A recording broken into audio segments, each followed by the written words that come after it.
that story and go back to Damascus now, where Syria's new leader Ahmed al-Shara is addressing the nation. Let's listen in. الدولة ونهبت بأيدي السراق القتلة وتحولت سوريا إلى بيئة طاردة ومنفرة لأهلها ولجيرانها وللمنطقة والعالم. And Syria has become a repulsive area for its people and for the region, and a lot of people left Syria, and Syria, the land of civilization, has become completely strange to its traditions and civilization, and it's become behind a lot of other states. In Idlib of dignity, and within the framework of the blessed war, a new future for Syria was being built. The country was freed, people were happy, and our brothers in neighboring countries were happy for us. The whole world, in fact, was happy for us. The belonging to our people, to their countries, has regained their souls, and also the neighboring countries made sure to share this happiness with the Syrian people. And now there is a new hope, there is a new window of hope and prosperity. However, Syria is still under the heaviness of what happened in the past. In the few months we tried to put together a plan for recovery to change the reality that Syria used to live in.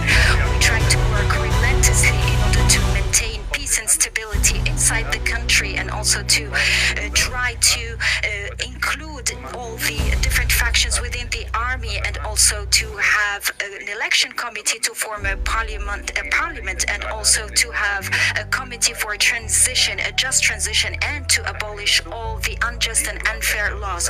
And as we assess also the situation of the different institutions and how to make them work again, along with all those efforts, we have also worked relentlessly on the diplomatic field in order to introduce the new Syria and the reality of Syria to the international community. Syria has taken part in different important international forums, and also raised the flag of beloved Syria in the United Nations, and was able to open closed doors and also pave the way to strategic relations with different Arab and international states.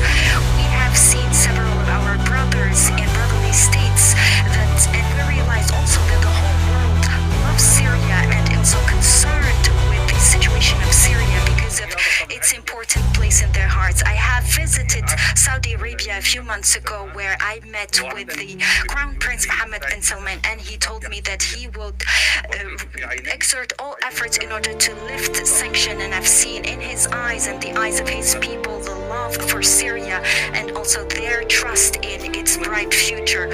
After that, I visited the Turkish President Erdogan, who also stood by the Syrian people and during more than 14 years, and also received millions of Syrian refugees with all the suffering and burden that they carried with them. I've seen also and witnessed solidarity, and they wanted to help us so that we can fall again on our feet. And also I visited His Highness Tamim, who also was with us since the beginning, and he was always standing by the side of Syria. I also visited the leader of the United Arab Emirates, and he showed that he was ready, that he will exert all efforts in order also to support Syria.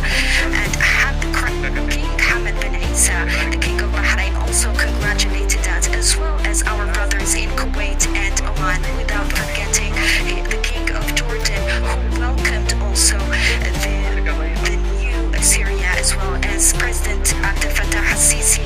And I've seen that he wanted to make sure that Syria will be stable again, as well as Libya, Algeria, Morocco, and Sudan, and also in Sudan, where the leader also said that he would like to see new relations between the two countries and fruitful cooperation. After that, we met with the President Macron, who said that he's ready to lift these sanctions, along with important European Union countries, including Germany. Italy also said that it was ready to lift sanctions.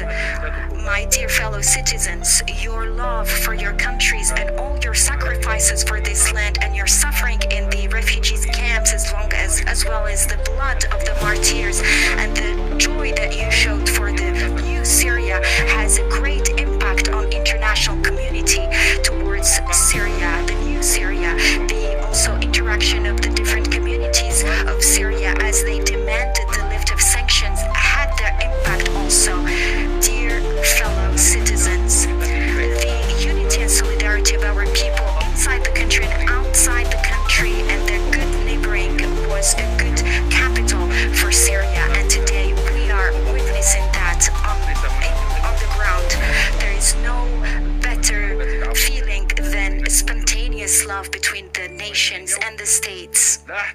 Today, I'm not only celebrating the lifting of sanctions, our joy and happiness rely in the strong and emotional feelings between the different states and the kingdoms and our brothers. The decisions will always be supported by God.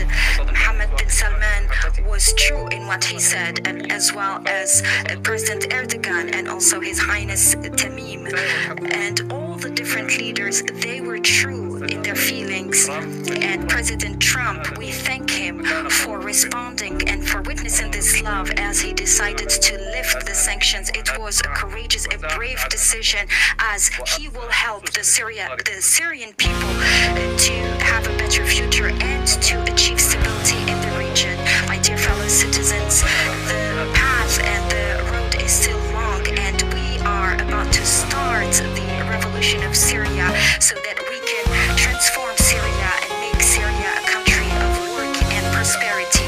And from here, we confirm that Syria will commit to strengthening the investment climate in Syria so that we can enable the unlocking of the capitals within Syria and outside Syria so that we can reconstruct the country together. We welcome all the investors from inside and outside the countries and from Syria and from also Turkey and all our friends, and we call on them, we urge them to benefit from the different opportunities in the different domains and fields. Syria promises to be here for all the hands who will be open for Syria. Syria will no longer be a battle for any fights and will not allow or permit the division of Syria, and we will not also allow the revival of any of the old narratives, the narratives of the old regime. Syria is for all the Syrians with its different components and ethnicities and religions and all those who live on this blessed land. It has always been